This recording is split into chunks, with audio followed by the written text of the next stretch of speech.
Boa noite a todos. Só um minutinho aqui.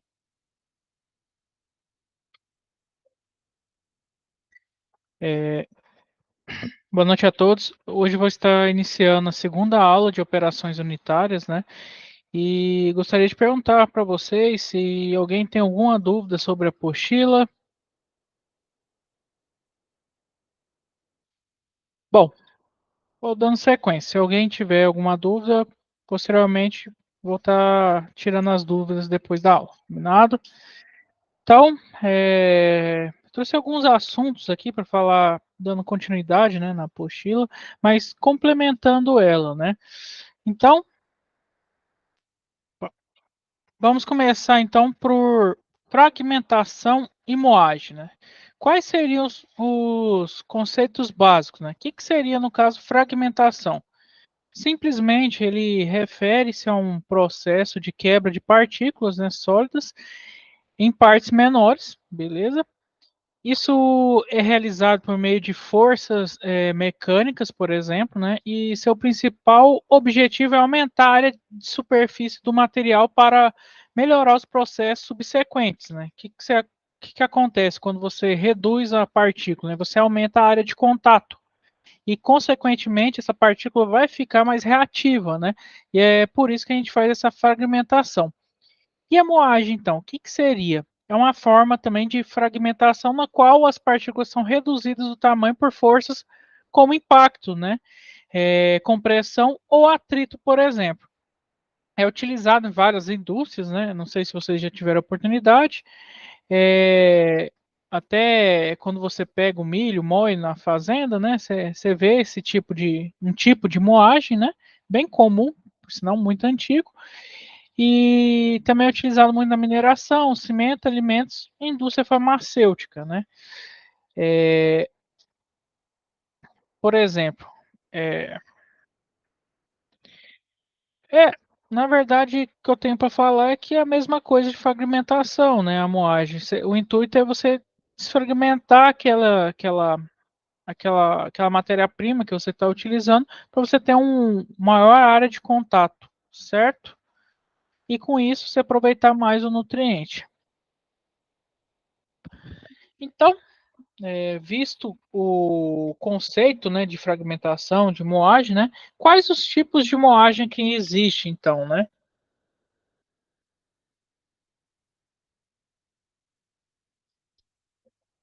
Nós temos a moagem a seco, certo?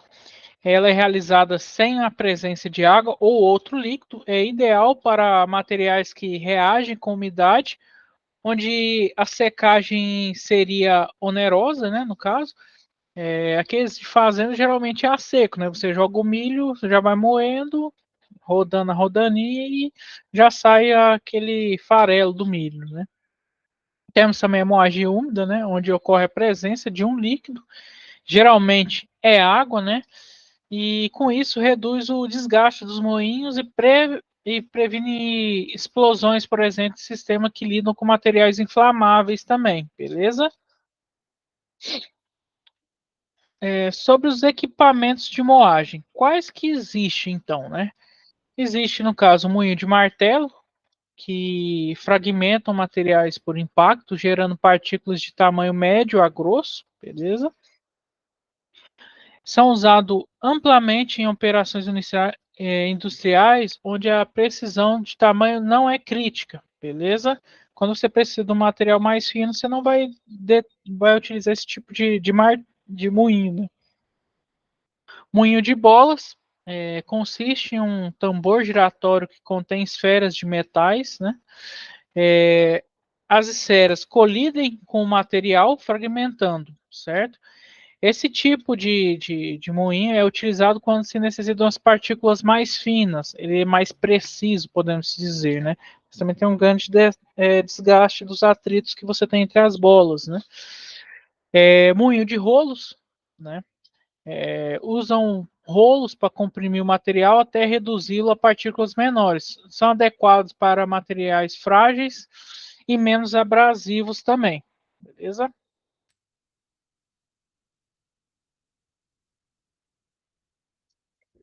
Pessoal, qualquer dúvida que vocês forem tendo, é só apertar o botãozinho da mãozinha aí e eu paro para explicar, viu?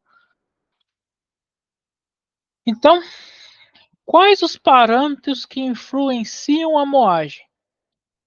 Nós temos a distribuição do tamanho de partículas, isso é muito importante, né? Como eu disse, quanto menor o tamanho, maior será a área de contato, então quanto maior o tamanho, maior será a reação que você pode utilizar nesse sua matéria-prima. É claro, tem umas que pegam umidade muito fácil e você vai acabar tendo problema com isso também. Então, cada processo tem o seu tamanho de partícula ideal, beleza? Então, falando de distribuição de tamanho de partícula, define a eficiência do processo. Uma distribuição homogênea pode melhorar a performance do seu processo posteriormente, beleza? Energia de moagem também é algo que influencia muito. A energia necessária depende do material e do tamanho final desejado. Materiais mais duros requerem mais energias, por exemplo. É válido lembrar também que quando você está fazendo uma moagem, você está colocando energia naquela partícula, certo? Então ela vai gerar calor. Se essa partícula contém ainda muita umidade, ela vai embuchar no seu equipamento, vai travar ele, vai começar a pregar nas paredes. Então, é válido fazer um estudo antes do material ser moído, para depois sim você estar utilizando um moinho. Por exemplo, eu trabalhei com um produto, com a matéria-prima, que ele tinha muito volume de água nele ainda. Tinha muita umidade. Então, o que eu tive que fazer antes de passar no processo de moagem? Tive que tirar um pouco da água dele com secadores, certo? E só assim depois que eu consegui levar ele ao moinho, beleza? Por conta dessa energia que você está gerando dentro da sua matéria-prima. Então, visto um pouco sobre moagem, né? Vamos para granulometria, né? Vamos falar já direto na análise granulométrica, né? Até mais para frente um pouco eu vou falar mais o que é granulometria, mas infelizmente eu já vou começar por trás para entender um pouco melhor depois. Qual que é a definição e a importância dessa análise granulométrica, né? É avaliar, né, a distribuição do tamanho das partículas de um material, sendo essencial para o controle de qualidade e eficiência em processos industriais. Tamanhos de partículas diferentes afetam o comportamento de sólidos em processos como dissolução, reação química, compactação e transporte também. Nada mais é que quando você faz a moagem, você quer saber aquele tamanho da granulométrico, o tamanho da sua partícula ali, você vai pela análise granulométrica. Aí sim você consegue mensurar o tamanho que você está tendo na sua partícula.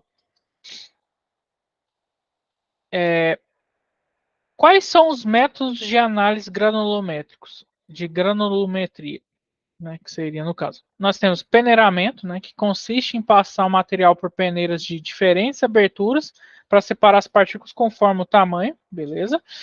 É um método mais simples, mas todo mundo usa porque é baixo custo, né? Porém, fica limitado a tamanho de partículas maiores, né? Você vai conseguir quantificar partículas menores. Como que funciona? Várias peneiras, você vai colocando uma em cima da outra, beleza? E a que tem a maior malha, você coloca no topo. A do fundo é uma malha fechada, para não passar nada. E você coloca suas partículas lá em cima. Você vai agitando, tem equipamentos que vai fazer essa agitação também, ou pode ser na mão, agitando. Onde as partículas mais ficarem nas peneiras é o que você tem, que é o seu tamanho, podemos se dizer, beleza? O tamanho da sua partícula. Outro método de análise, sedimentação, ela é baseada na velocidade de sedimentação das partículas em um fluido, beleza? Partículas maiores sedimentam mais rapidamente, utilizado para partículas finas no caso, beleza? Difração a laser. Um feixe de laser é projetado nas partículas e, com base no caso da direção da luz, ele determina o tamanho, entende? Conforme a luz vai se vai ter na variação que ele consegue determinar esse tamanho da sua partícula.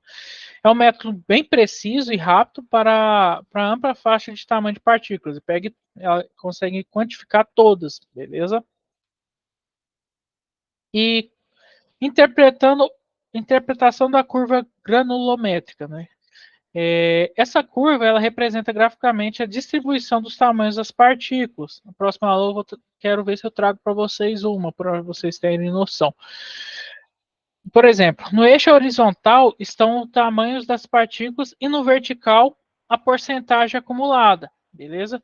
Curvas mais inclinadas indicam a distribuição mais uniforme, beleza? Enquanto as curvas mais suaves indicam maior variação do tamanho das partículas, né? Isso é bem fácil de fazer, viu, pessoal? A gente consegue fazer, por exemplo, com peneiramento, né?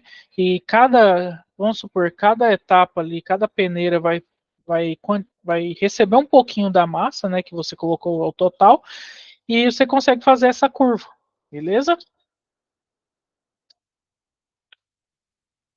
Vamos falar um pouquinho sobre fragmentação dos sólidos.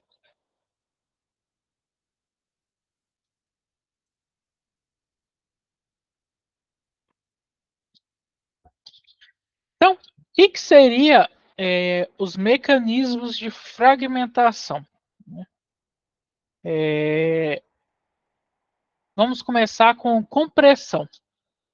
O que seria a compressão? Né? A aplicação da força constante sobre o sólido, né? Que resulta na sua quebra. É muito comum em moinho de rolos e prensa, por exemplo, beleza? Impacto, né? Que igual eu tinha falado, moinho de bolas anteriormente, né? É um exemplo, né? No impacto, as partículas são quebradas por uma força repentina e intensa, né?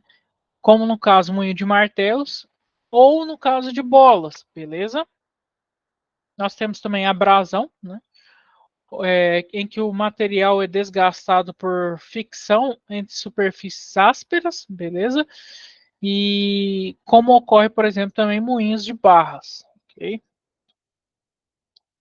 E quais são os fatores que, no caso, influenciam a fragmentação, né? Nós temos a dureza, né? Por exemplo, materiais mais duros são mais difíceis de fragmentar, demanda mais é, de fragmentar, né?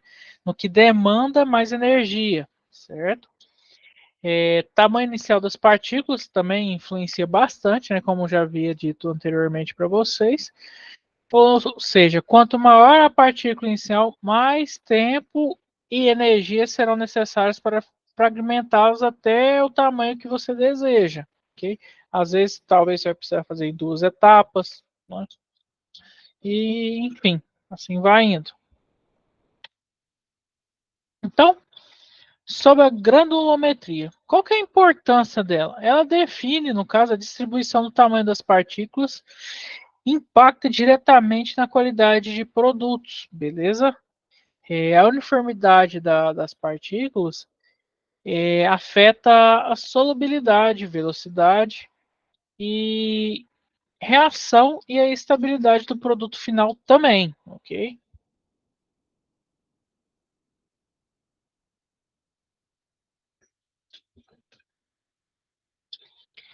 Sobre então a distribuição do tamanho das partículas, né?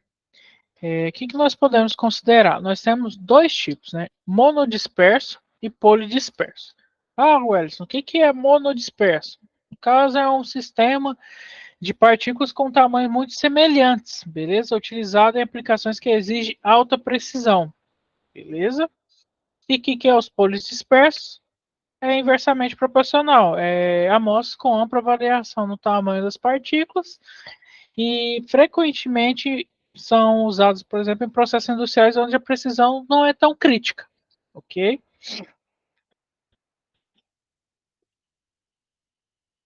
Técnicas de medição para granulometria, né?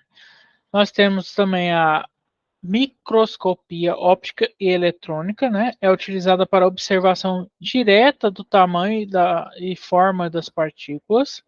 Temos também a difração a laser, São É um método rápido e preciso, capaz de medir partículas desde micrômetros até milímetros, beleza? Ou seja, é onde pega todos os tipos de parte, né? Como que eu posso falar? Bem preciso, certo? E por fim, alguém tem alguma dúvida sobre granulometria, sobre moagem ou algo assim?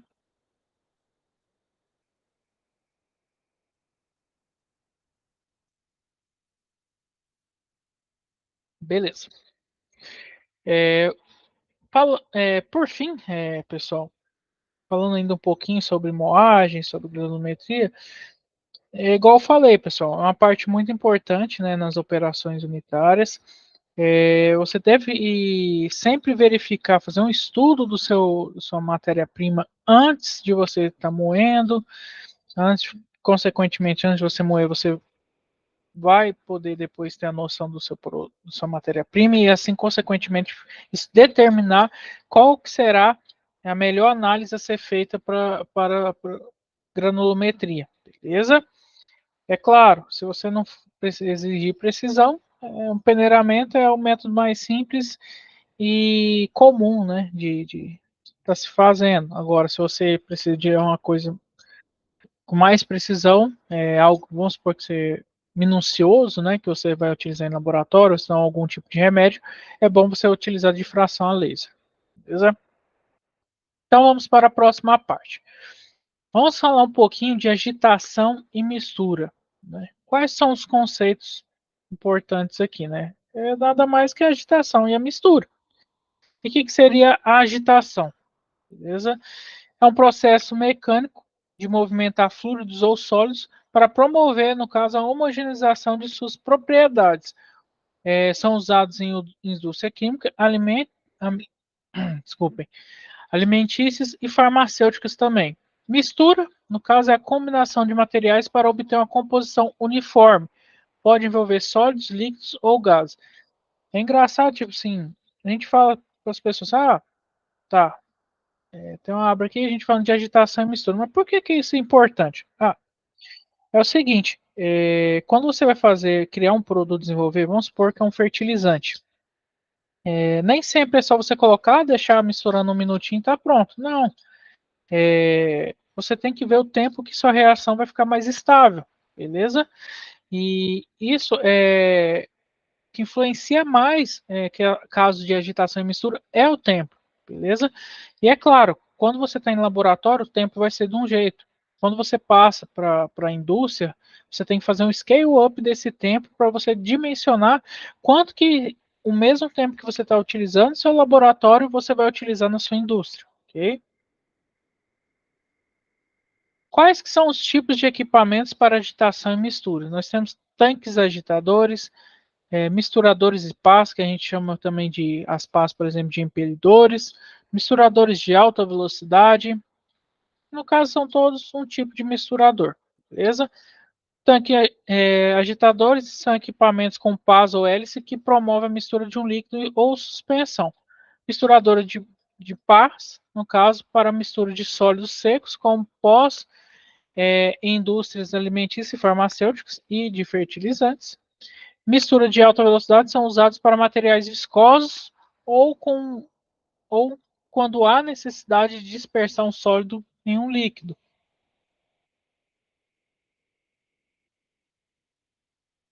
E o que seria um fluxo em agitação? Nós temos dois tipos de fluxo, beleza?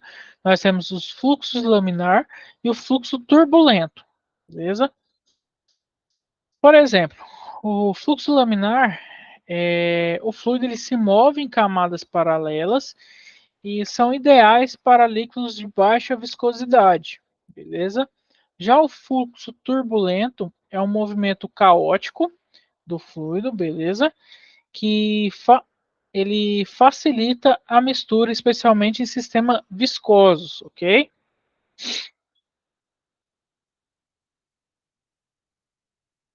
Bom, dando sequência, vamos falar um pouquinho sobre extrações também. A apostila de vocês abrange toda essa parte, viu? Hoje é só mais para complementar um pouco fora da apostila, ok? Vamos lá. Qual que é o conceito geral de extrações? Né? É uma técnica de separação em que o componente de uma mistura, pode ser no caso sólido, líquido ou gasosa, é transferida para uma nova fase por meio de adição de um solvente adequado. Né? É o que ajuda a ocorrer a reação, é onde talvez você vai extrair o nutriente que você está desejando. Tá? O processo aproveita a diferença de solubilidade entre os componentes e o solvente para realizar a separação desejada, ok? É uma das operações unitárias mais importantes na indústria química, alimentícia, farmacêutica e petroquímica. Na verdade, é uma das partes mais importantes em todas as indústrias, ok? Só vai mudar a forma que é extraída em cada tipo de indústria, né? Então, vamos começar falando um pouco sobre a extração sólido líquido. O que seria, então, a extração sólido líquido, né? Ela envolve a transferência de solutos presentes em uma fase sólida para um solvente líquido, ok? Isso ocorre quando os componentes solúveis são dissolvidos pelo solvente, separando dos materiais sólidos insolúveis, né? Eu gosto de citar muito o exemplo em casa, né? E é um simples você pegar e fazer um simples chá, né? O que está acontecendo aí? Você está fazendo uma extração sólido líquido, né? Onde você coloca a água, que é seu solvente, em temperatura alta, e você coloca lá o sachêzinho de chá, né? Vai acontecer uma difusão em que o seu sólido, seus nutrientes que tem no seu sólido do chá, vai se transferir para a água, beleza? E com isso você formou um novo produto que é o seu líquido de chá, né? Que é o produto de interesse, beleza? E quais são as aplicações que nós temos na indústria, por exemplo, né? Na extração de óleos essenciais de plantas aromáticas, né? Extração de açúcares e compostos bioativos de alimentos, extração de metais preciosos, de minérios na indústria de mineração, extração de compostos farmacêuticos de plantas medicinais, né? Essas são uma das aplicações que existem, né, na indústria de extração sólido líquido. Em casa, né, além do mais, também temos, por exemplo, nosso café também, ok? Enfim, quais etapas que existe do processo de sólido líquido, né? Nós temos o contato, a lixiviação e a separação e, por fim, a recuperação do soluto, né? O que seria o contato? O sólido entra em contato com o solvente, permitindo então a dissolução dos componentes desejados, né? Em que eu falei para vocês que a parte dos componentes que você de interesse daquele sólido vai se transferir para o seu solvente. Lembrando do chá, parte das proteínas do que você quer daquele chá, daquele sachê, vai se transferir para a água, né? Lixiviação. O soluto se dissolve no solvente, enquanto o sólido insolúvel permanece, né? Ou seja, vai passar então para o seu solvente, enquanto o sólido continua sólido lá, né? Beleza? Ele não vai, por exemplo, entre aspas, derreter, ok? Separação. Posteriormente, o líquido, no caso o extrato, né, é separado da fase sólida residual. Vamos supor que você fez um chá, porém você só jogou o sólido lá dentro, né? Depois o que você vai ter que fazer? Vai ter que fazer uma filtração nele para você separar essa parte sólida da parte líquida, ok?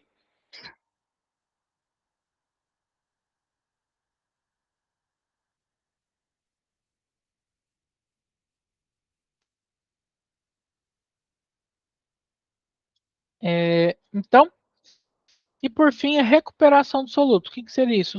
O soluto dissolvido pode ser recuperado por evaporação ou outro método de separação. Vamos supor que você está trabalhando com aquecimento e você vai ter muita perda por evaporação. É bom você colocar um condensador nesse local onde você vai fazer a extração, para que você diminua, que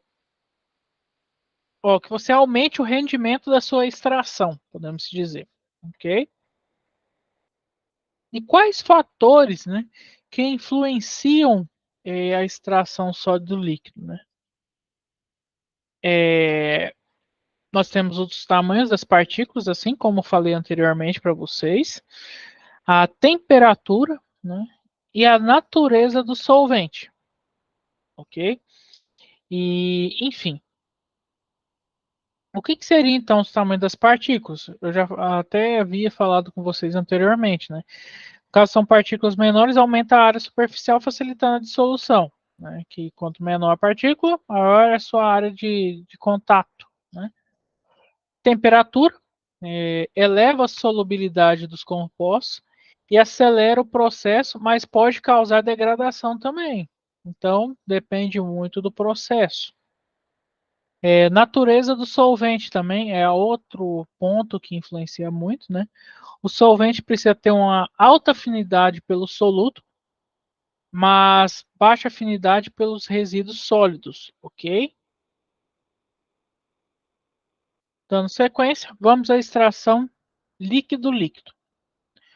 Qual que é a definição dessa extração líquido-líquido, né? Ela é utilizada para separar compostos dissolvidos em um líquido usando um segundo solvente líquido immiscível com o primeiro. A separação ela ocorre quando o composto dissolvido tem uma maior afinidade pelo segundo solvente, certo? Eu fiz um trabalho que utilizava, a gente fazia um composto com etanol, certo? E era uma planta medicinal que eu fiz um extrato. Depois, a gente queria extrair um ácido que tinha nessa planta, né? E como que a gente fez? A gente pegou, fez uma separação líquido-líquido, fez uma extração líquido-líquido com acetato de etilo. Nesse caso, especificamente, o nosso composto ali, ele tinha mais afinidade com acetato de etilo, e com isso a gente conseguia fazer a extração dela, certo? Então, varia muito de acordo com cada matéria-prima sempre quando você está utilizando, beleza? Aplicações, qual que seria? A separação de compostos orgânicos, mistura as aquosas, igual eu acabei de falar para vocês, eu fiz um teste, né? Recuperação de ácidos e bases a partir de soluções industriais. Purificação de substâncias como corantes e compostos aromáticos, ok?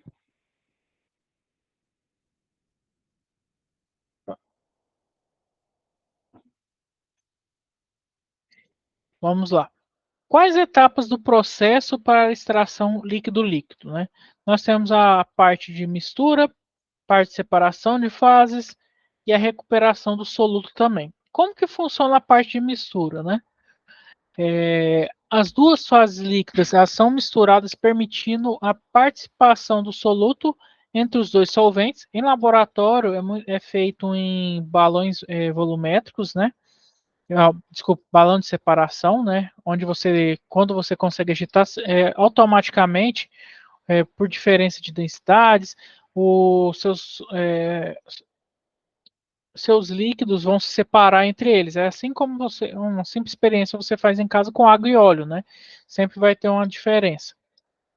A não ser que, vamos supor que eles estão no mesmo nível e ocorra a mistura, você vai colocar vai ter que inserir algum agente que force essa separação, beleza? Que atrai mais um líquido para ele do que o outro. E com isso você utiliza para fazer sua análise, por exemplo, em laboratório. Separação de fases, né? As fases immiscíveis são separadas por decantação, por exemplo, como soluto preferencialmente dissolvido em uma delas, ok? Nada mais do que eu acabei de falar. Recuperação do soluto, por fim, o soluto pode ser recuperado por evaporação do solvente ou cristalização, ou colocando, por exemplo, num mecanismo igual eu falei, um balão de separação que um dos dois que você quer, uma parte vai ficar mais embaixo, a outra vai ficar mais em cima, você consegue extrair por baixo, beleza? Por exemplo, é claro que isso já é questão de um sólido com líquido, mas quando você está fazendo cerveja, por exemplo, no, fermentar, no fermentador, eles é côncavo, né? Que é mais afinado para baixo aqui, e a parte de cima mais arredondada, né? O que acontece? Você deixa lá o tempo de fermentação, o seu fermento vai todo decantar para baixo, né? E com isso você consegue tirar por baixo, né? É mais ou menos isso que eu quero dizer para vocês. Quais os fatores que influenciam a extração líquido-líquido, né? Nós temos aqui o coeficiente de participação, de partição, proporção de fases e agitação. O que seria, no caso, o coeficiente de partição? Eficiência depende da diferença da solubilidade do soluto em ambos os líquidos. Isso que seria o coeficiente de partição, beleza? Essa eficiência vai depender muito da solubilidade que os dois líquidos têm. Okay? Proporção de fases. O que seria isso? O volume do solvente afeta a capacidade de extração, beleza? Então, é muito importante o balanceamento químico da sua equação, da sua reação, para que você não tenha um excesso de um solvente tanto para o lado quanto para o outro. E, consequentemente, não tornando sua extração líquido-líquido ineficiente, ok? A agitação, né? Ela promove a mistura adequada e maximiza o contrato entre as fases, tá vendo, pessoal? É muito importante essa parte de agitação e mistura. Agora vamos falar um pouquinho sobre a extração sólido-sólido.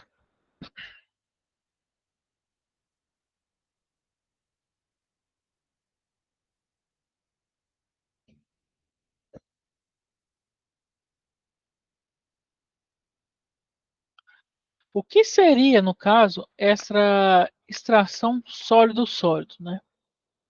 A definição dela é o seguinte: ela envolve a separação de um componente presente em uma fase sólida por meio de um solvente líquido ou pela utilização de um reagente ou condição que promova essa separação. Qual seria, nesse caso, o que está acontecendo, né? Ah, é um solvente líquido, mas é sólido, sólido? Como assim? Aí, o seu interesse é o sólido, entende? Não o líquido que você está extraindo dessa vez. Essa é a diferença. Anteriormente, sólido líquido, sua extração, seu interesse era o líquido e não o sólido. Aplicações. Lixiviação, por exemplo, é utilizada na mineração para extração de metais valiosos, como ouro e cobre, a partir de minérios, ok? Extração de compostos químicos de sólidos utilizando solvente específico, extração de açúcares ou proteínas de biomassa sólida. Quais as etapas do processo de uma extração sólido-sólido? Primeiro, é o contato do sólido com o solvente. Depois, segundo, é a filtração. Terceiro, recuperação do seu soluto. Então, como que seria esse contato sólido com o solvente, né? O solvente dissolve os componentes desejados do sólido, entende? Na filtração, o líquido com os componentes dissolvidos é separado do resíduo, né? E por fim, na recuperação do soluto, o soluto é isolado do solvente por evaporação ou precipitação. Beleza? Enfim, quais os fatores que influenciam a extração sólido-sólido? Primeiramente, é a solubilidade no solvente, né? Isso é essencial na extração sólido-sólido. A temperatura que você está utilizando e a pressão. O que seria a solubilidade do seu solvente? É o soluto que deve ser mais solúvel no solvente do que no sólido, beleza? E a temperatura e pressão controla a eficiência da lixiviação e da recuperação do soluto, beleza? Então, vamos para mais um método de extração. Vamos falar um pouquinho sobre extração por arraste de vapor. O que seria isso, né? Ele é um método, né, utilizado para extrair substâncias voláteis de sólidos ou líquidos. Pode ser tanto para líquido quanto para sólido, igual eu falei aqui. São utilizados, utiliza geralmente vapor de água, né? O vapor é condensado, separando o soluto dissolvido e o vapor de água, beleza? Quais seriam as aplicações dessa extração, né? Por exemplo, extração de óleos essenciais nas plantas aromáticas, como lavanda, alecrim, separação de outros, separação de compostos voláteis de resíduos sólidos em processos industriais também, ok? Só um minutinho, pessoal.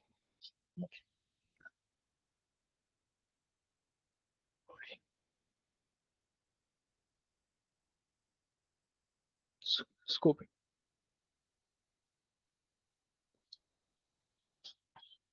Dando sequência,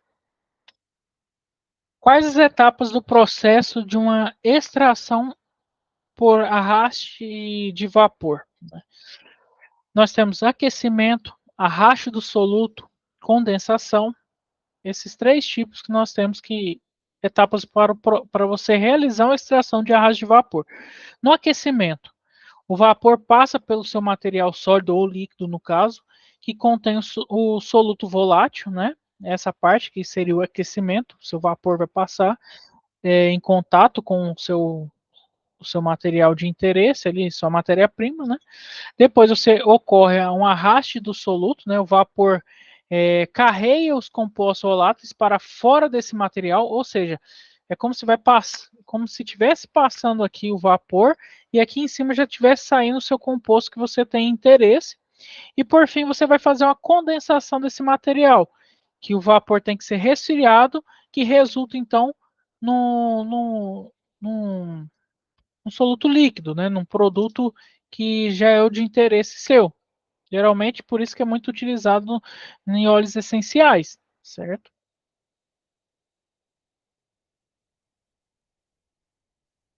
Bom, e quais são os fatores que influenciam esse tipo de extração? Nós temos aqui a temperatura e pressão, nós temos taxa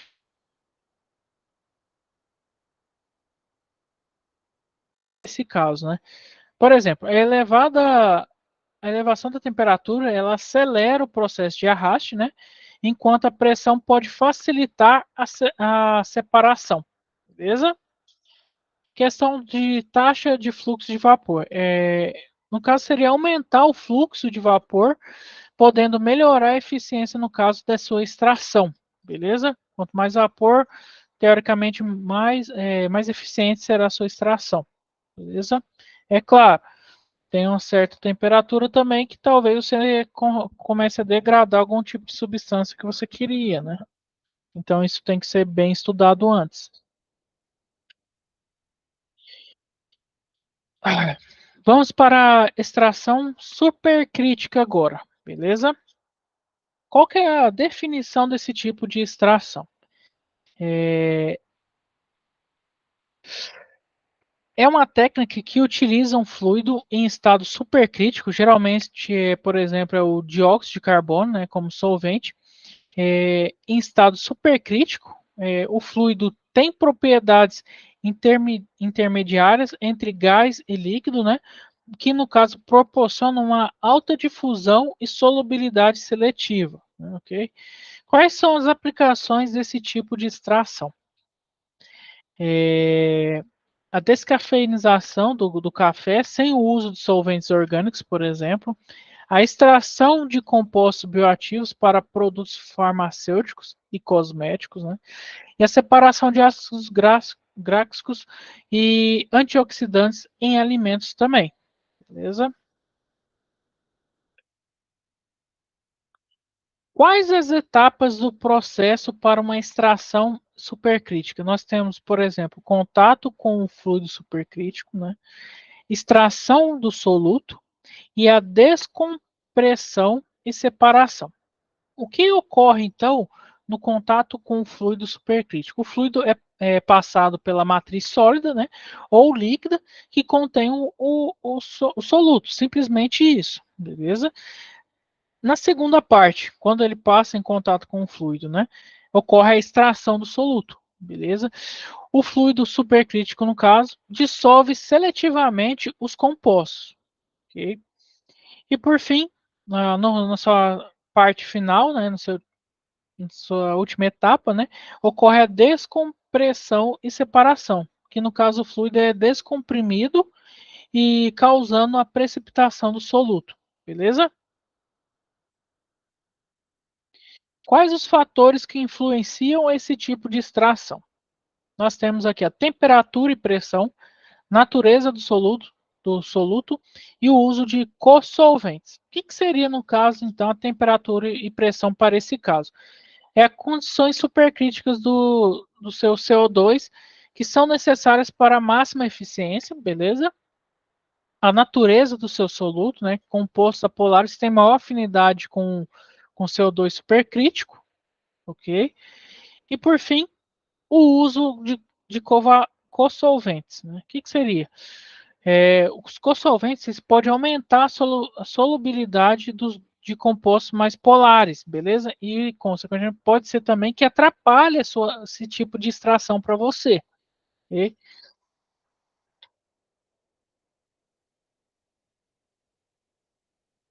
Bom, vamos para a extração, então, por fim, sólido líquido. Quero focar um pouquinho mais nessa, por quê? Voltamos a ela, na verdade. É, é uma das mais comuns, é muito importante, né, para operações unitárias, e no conceito dela geral, é uma operação unitária em que um solvente líquido é utilizado, no caso, para dissolver mais componentes solúveis presentes em uma fase sólida, como já havia dito. Né? O objetivo principal desse processo é separar os solutos de interesse da fase sólida, podendo utilizar, então, diversas indústrias, como alimentícia, farmacêutica, química e mineração, como também já havia dito. Né? Esse processo é conhecido também como lixiviação, especialmente em indústria de mineração ou infusão, no caso da indústria alimentícia. Beleza? Quais os mecanismos de extração para a extração sólido líquido que nós temos? Nós temos difusão do solvente dissolvente para o interior do sólido, dissolução do soluto, transferência de massa, separação das fases. O que seria, no caso, então, mais explicadamente, a difusão do solvente? Né? O solvente ele penetra nas cavidades sólidos, começando, no caso, a dissolver os compostos solúveis, beleza? Na dissolução do soluto, o soluto dissolvível passa da matriz sólida, no caso, para o solvente, beleza? Já quando ele passa para a fase de transferência de massa, o soluto dissolvido difunde-se na fase líquida até atingir, no caso, o equilíbrio entre o sólido e o líquido, beleza? E depois só assim ocorre a separação de fase, que a fase líquida contendo o soluto, né, no caso o extrato, é separada da fase sólida residual, muito utilizado algum tipo de filtração. Quais os fatores, no caso, como já havia falado, afetam sim mais a extração sólido líquido? É o tamanho das partículas, né? Que partículas menores possuem maior área superficial, aumentando a taxa de difusão entre o solvente e a eficiência do processo. Muitas vezes, quanto menor a partícula, melhor vai ser sua reação ali dentro. No entanto, as partículas muito pequenas podem gerar uma mistura difícil de se filtrar. Beleza? Ou seja, você não vai conseguir separar essas fases, né? Então, por isso você tem que ter uma granulometria ideal para cada tipo de processo seu. Natureza do solvente, né? O que seria? A escolha do solvente é crucial para esse processo de extração, né? O solvente deve ter alta afinidade com esse soluto, uma boa seletividade e ser capaz de dissolver o soluto com eficiência, evitando dissolver impurezas indesejadas. Beleza? e a temperatura, por fim, que afeta a solubilidade do soluto no solvente. Em muitos casos, as temperaturas elevadas aumentam a taxa de dissolução e a eficiência da sua extração, mas ela também pode causar, no caso, degradação térmica dos solutos sensíveis, beleza? E sobre os fatores que afetam, né, nós temos a agitação, né, de velocidade do fluxo do solvente, né, que seria a agitação, ela aumenta o contato entre o solvente e o sólido, melhorando a transferência de massa. No caso, a agitação moderada é preferida para evitar que as partículas sólidas sejam excessivamente trituradas. No mesmo momento que você está tentando extrair, pode ser que elas sejam trituradas, né? O que pode dificultar, no caso, a separação posteriormente. Então, você tem que ter um controle dessa velocidade sua de agitação, né? Geralmente, a indústria de fertilizantes, por exemplo, é utilizado muito a rotação de 600 RPM. Não muda muito mais que isso, que é um meio termo, né? A não ser que for um líquido mais viscoso, você tem que aumentar essa velocidade. Propriedades de sólido, né? O que seria? A porosidade, a densidade e a estrutura do sólido influenciam a difusão do solvente e a eficiência da sua extração. Sólidos, no caso mais porosos, eles permitem uma maior penetração do solvente, beleza? E por fim, a concentração do soluto no solvente, né? No caso, à medida que o soluto se dissolve, a concentração do soluto no solvente ele aumenta, reduzindo gradualmente, né, a eficiência do processo de extração, e a renovação ou recirculação do solvente pode ser, no caso, necessária, viu?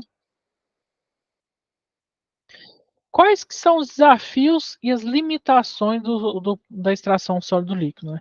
Nós temos aqui a seletividade do solvente, a filtração, né, e separação, a degradação do soluto. Então vamos à seletividade do solvente, né? No caso, a escolha inadequada do solvente já pode resultar numa extração de purezas indesejadas, né, junto com um soluto alvo, no caso, dificultando o processo de purificação, beleza? A filtragem e separação, por exemplo, a extração dos sólidos finos pode resultar em uma mistura espessa, né? O que dificulta, né, a separação dos líquidos e sua filtração do sólido residual, ok? No caso da degradação do soluto, né? Alguns compostos, especialmente em aplicações alimentícias e farmacêuticas, eles são muito sensíveis à temperatura ou a solventes agressivos, né? Vamos supor que você coloca um KOH, que é uma base forte, né? Ou algum tipo de ácido, colocar uma extração ali e usar solvente ácido, né? Ele pode degradar muito substâncias que você deseja extrair, né? No caso, exige então condições mais brandas de extração para que evite sua degradação, beleza? E quais os fatores gerais que, no caso aqui eu vou falar no geral, né? O que influenciam na extração? Quais os fatores gerais que vai influenciar ali, né? É a natureza química do seu soluto solvente, né? Por exemplo, solventes polares dissolvem compostos polares, né? E solventes apolares dissolvem compostos apolares, o que influencia diretamente no sucesso da sua extração. Área de contato, né? Granulometria, igual eu falei para vocês anteriormente.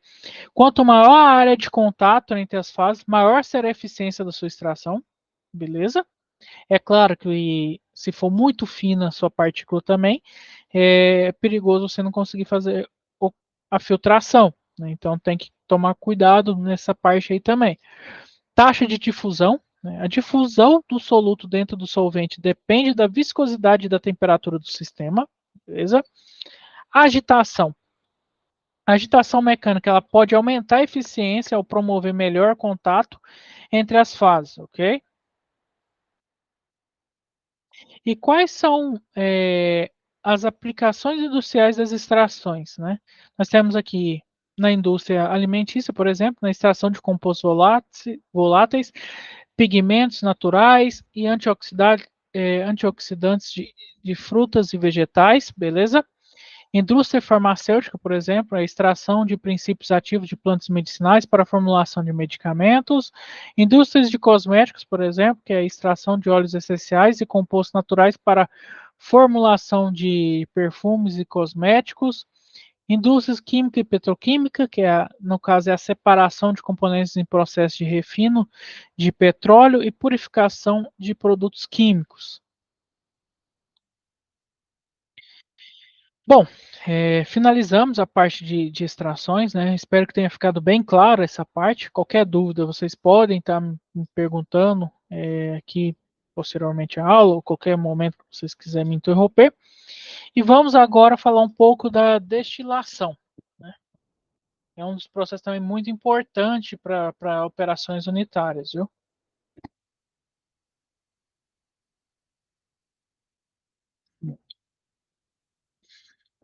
Então, o que, que seria o conceito geral de destilação, né?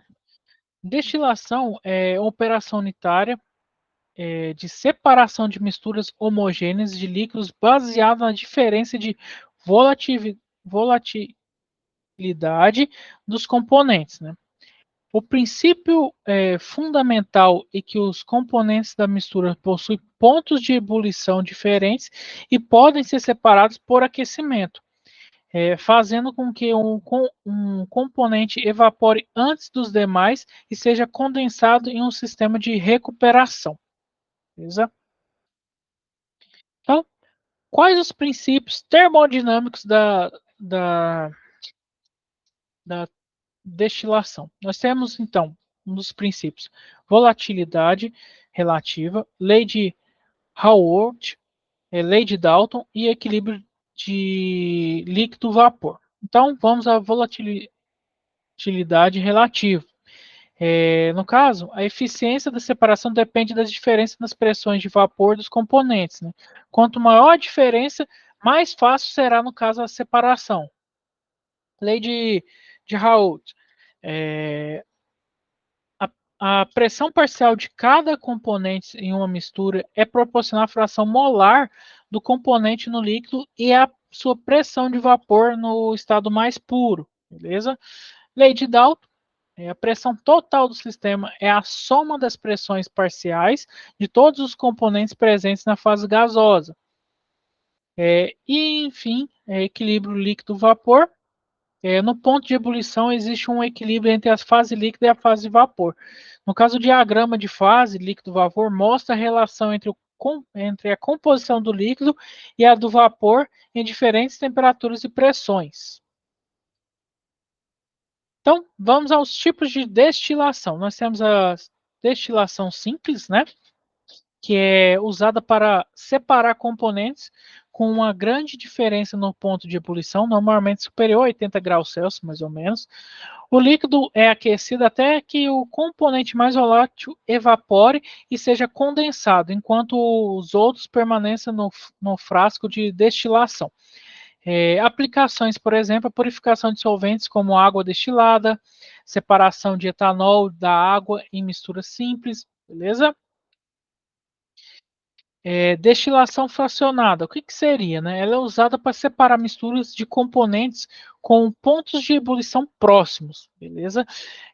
A destilação fracionada utiliza uma coluna de fracionamento que permite múltiplos ciclos de evaporação e condensação, que no caso, pessoal, resulta em uma separação mais eficiente, beleza? Operação, como que funciona? A mistura é vaporizada, desculpa, e à medida que o vapor sobe pela coluna, beleza? Daqui a pouco eu vou passar um exemplo para vocês de coluna, um videozinho rapidinho, e ocorre uma série de condensações e reevaporações nos pratos ou embalagens, né? Permitindo que, no caso, o componente mais volátil atinja o topo da coluna, enquanto os componentes menos voláteis retornam para o fundo, ok? Aplicações no refino no petróleo, que é a separação de hidrocarbonetos em frações como gasolina, querosene, diesel, produção de bebidas alcoólicas destiladas como uísque, rum, vodka, purificação de produtos químicos em indústrias farmacêuticas e petroquímicas também, enfim, dentre outras.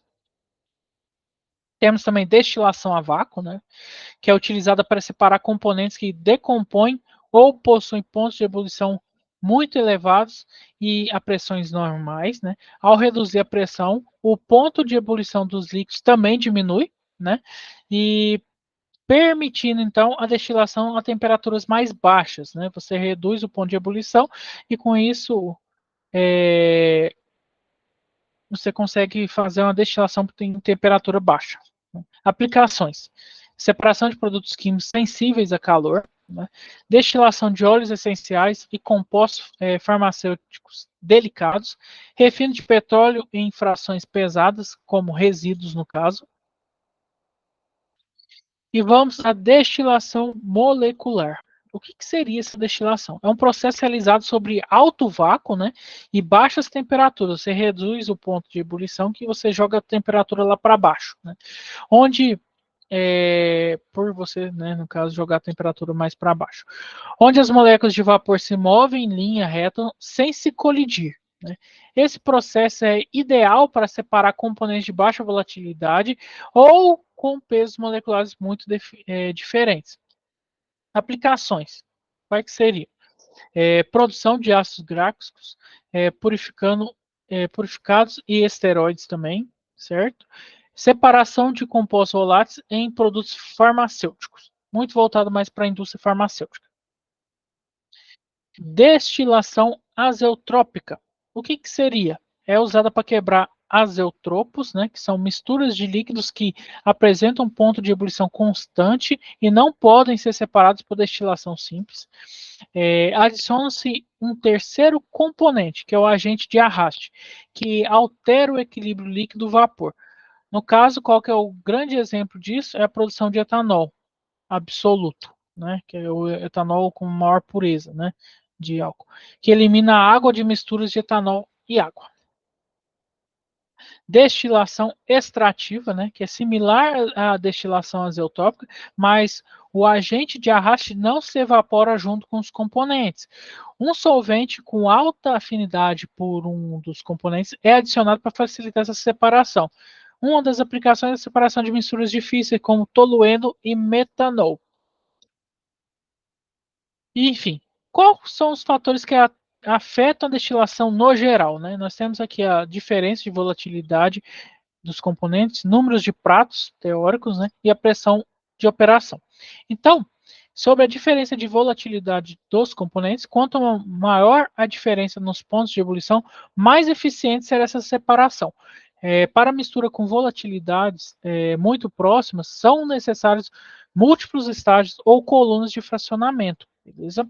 Sobre o número de pratos teóricos, ou no caso, número de pratos estágios, né? Número de estágios de pratos. Né?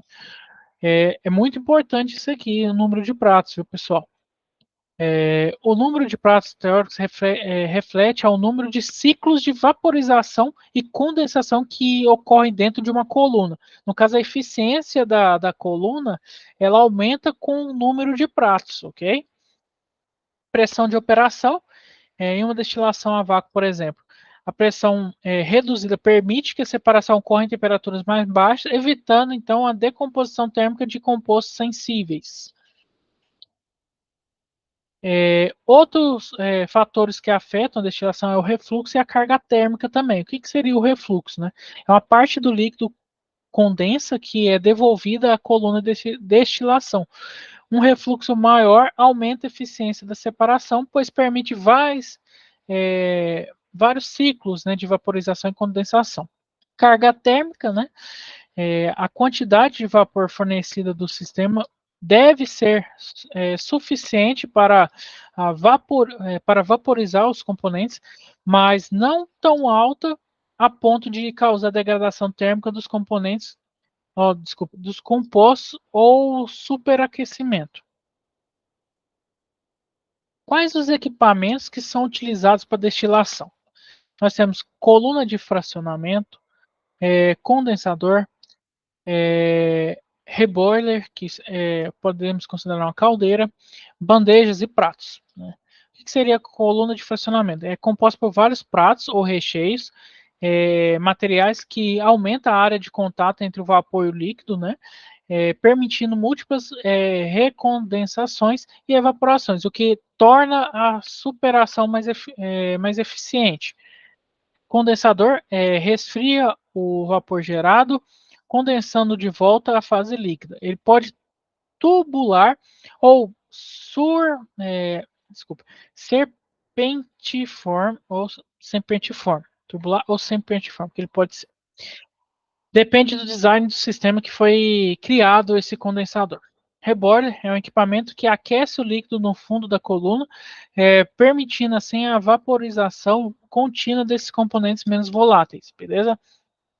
Bandejas de pratos, por exemplo, as bandejas dentro das colunas fracionadas são projetadas para promover o contato entre o líquido em concentração e o vapor ascendente, aumentando, no caso, a eficiência dos processos de separação. Quais as aplicações industriais da destilação?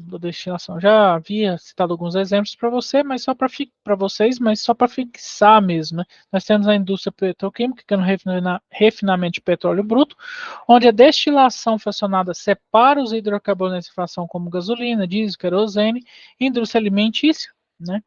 Que produtos de bebidas alcoólicas destiladas como uísque, vodka, rum. O processo de destilação concentra o etanol, removendo impurezas da água. Indústria química para purificação de solventes, ácidos e bases. Em muitas indústrias químicas, a destilação é uma etapa essencial para obter compostos puros. Indústria farmacêutica. A purificação de ingredientes ativos, né, solventes e reagentes sensíveis, ou calor, onde a destilação a vácuo ou molecular é frequentemente usada. Bom, qual que são as vantagens e desvantagens da destilação? Vantagens: versatilidade, né? Que a destilação pode ser usada para uma ampla gama de compostos e mistura, desde solventes voláteis até componentes de alta massa molecular. Alta pureza: a destilação fracionada permite a obtenção de produtos com alto grau de pureza. Processos químicos, processo contínuo, né, que pode ser implementada como um processo contínuo na indústria de grande escala, né, aumentando a eficiência produtiva.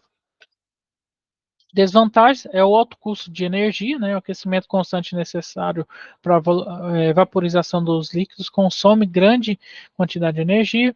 Limitações como misturas azeotrópicas, algumas misturas apresentam ponto de ebulição constante, impossibilitando a separação completa dessa destilação por destilação convencional. Custo de equipamento: instalar colunas de destilação, condensadores e caldeiras pode ser caro. Pode ser não, é caro mesmo, especialmente para processos industriais em larga escala. Enfim, vou passar um videozinho aqui para vocês terem noção só o que é um destilador, beleza?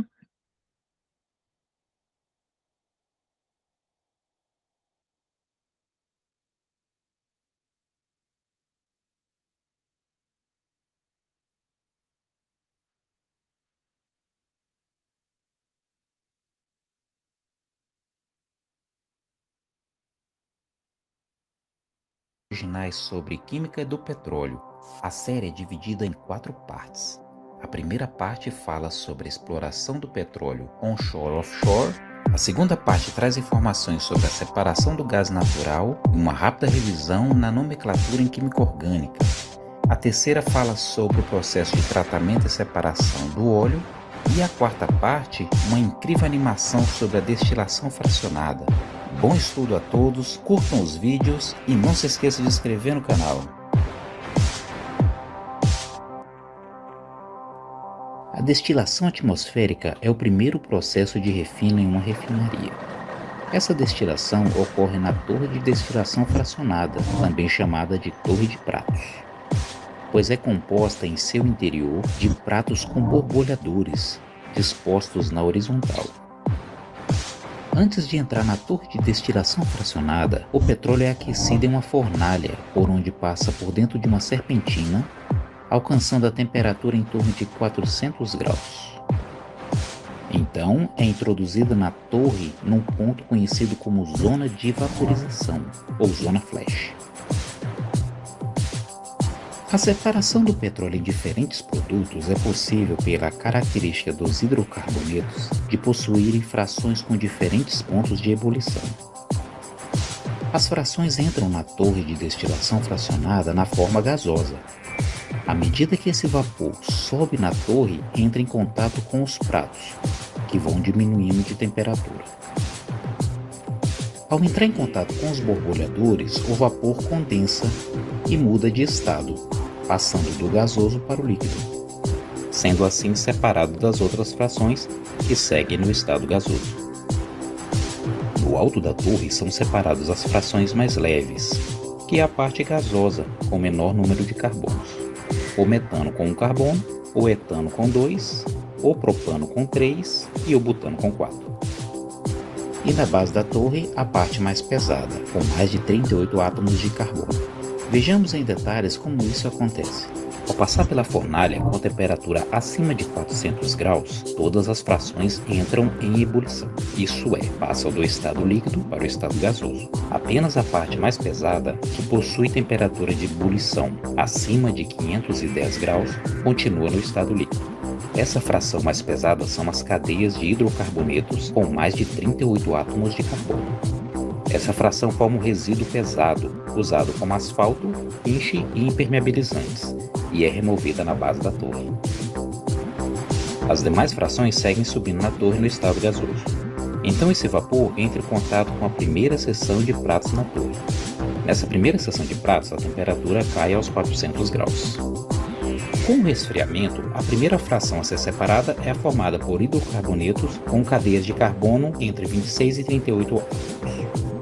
Essa fração possui ponto de ebulição entre 400 e 510 graus. Com o resfriamento nos borbulhadores, essa fração entra no processo de condensação.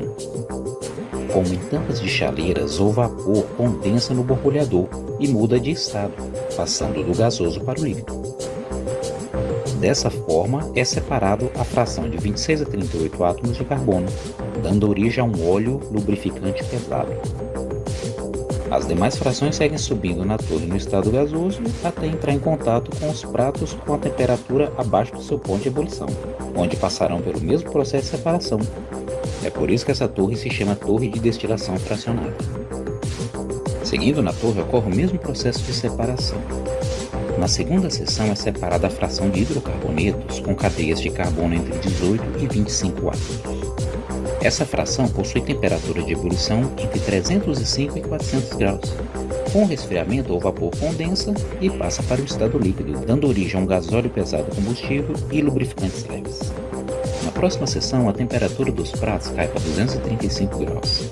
Nessa temperatura, a fração de hidrocarbonetos de 13 a 17 átomos de carbono na cadeia entra em condensação e da mesma forma é separada, dando origem a um gasóleo leve, o diesel. Continuando subindo na torre, a próxima seção de temperatura dos pratos cai para 175 graus. Nessa temperatura, as frações de andecano com 11 átomos e dodecano com 12 são separadas, dando origem a um dos mais valiosos derivados de petróleo, o querosene combustível de aviação. Na próxima seção, a temperatura dos pratos cai para 40 graus, a fração de pentano e decano são separados, dando origem aos derivados mais valiosos, nafta, gasolina combustível de automóveis e solventes. Por fim, no topo da torre, sobra apenas a parte gasosa do petróleo. Essa parte mais leve é formada pelas frações de metano com 1 átomo, etano com 2, propano com 3 e butano com 4. A fração gasosa é separada no topo da torre e segue para uma UPGN, Unidade de Processamento de Gás Natural, onde é separada as frações de metano e etano, usados no GNV, e as frações de propano e butano, usados como gás liquefeito de petróleo, uso doméstico e industrial. Há ainda um mecanismo de captação de resíduo líquido, caso escape átomos mais pesados como o pentano. O mesmo é condensado e retorna à torre em estado líquido. Em resumo, o petróleo é composto de hidrocarbonetos que apresentam frações com diferentes pontos de ebulição, isto é, diferentes temperaturas de ebulição. Na refinaria, num primeiro estágio de refino, essas frações são separadas numa torre de destilação fracionada, que é composta de pratos com borbulhadores com diferentes temperaturas, que vão diminuindo conforme o vapor sobe na torre. Ao entrar em contato com os borbulhadores em menor temperatura, o vapor condensa e muda do estado gasoso para o líquido, sendo assim separado de outras frações ainda no estado gasoso. É importante frisar que essas frações obtidas ainda não estão dentro das especificações exigidas, mas a rigor a maioria das frações tem que passar por outras etapas de processamento. Na refinaria ocorrem diversos outros processos muito interessantes, como craqueamento térmico e catalítico, que poderemos ver em outras animações. Se você, como nós, acredita no poder didático das animações para o ensino de ciências,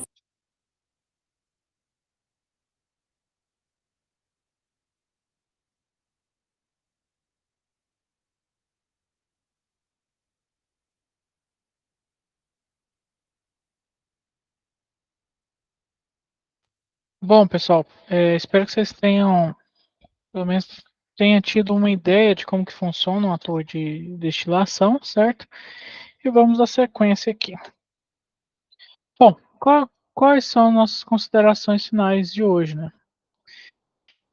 Assim, por fim, no caso hoje nós abordamos, né, conceitos fundamentais das operações unitárias, né, com algumas explicações um pouco mais detalhadas sobre temas como fragmentação e moagem, análise granulométrica, agitação e mistura, extração em geral e destilação, né.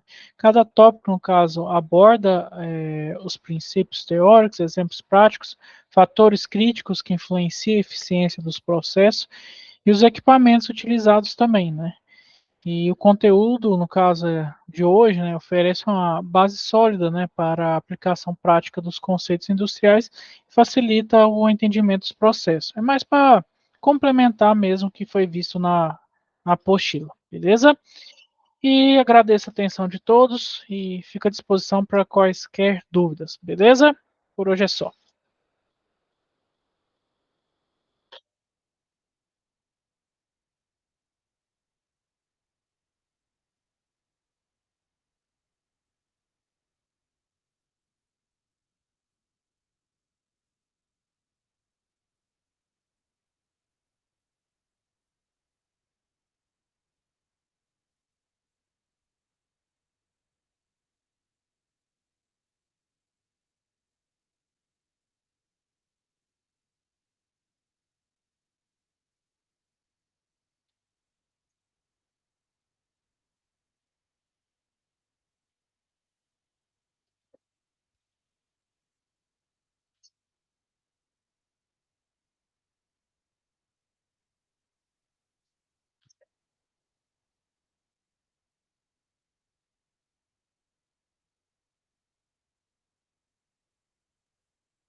Bom, se ninguém tem nenhuma dúvida, até a próxima, pessoal.